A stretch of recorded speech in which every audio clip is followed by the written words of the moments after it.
Chris Aquino ay binuking si Bimby, hatid sundo itong si Raisa May sa Eat Bulaga.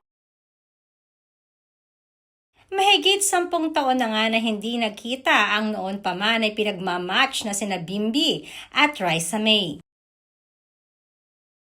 Subalit kahit nga napakatagal ng panahon na hindi sila nagkita at nagkasama, ay para wala namang nagbago sa kaswitan nila sa isa't isa.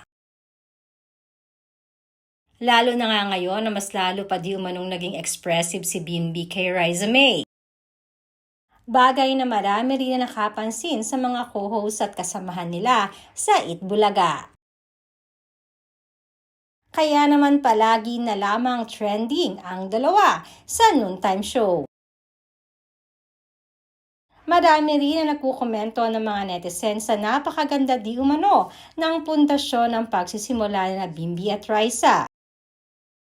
Dahil nagsimula nga sa friendship ang kanilang relationship, kaya naman madami rin ang sadyang nakaka-relate dito. Samantalang sa sobrang excitement ay hindi naman mapigilan ng mami ni Bimby na si Miss Chris Aquino na i-booking ang dalawa. Ayon kasi sa aming source sa isang entertainment magazine ay nadulas di umano si Chris sasabihin hatid sundo naman talaga ng anak niyang si Bimby, itong si Raisa May sa Eat Bulaga.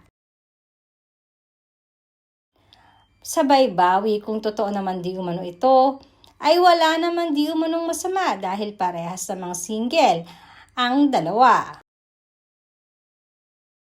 At hindi naman lingid sa kalaman na nakararami na bet naman talaga ni Miss Chris si Raisa para kay Bimby.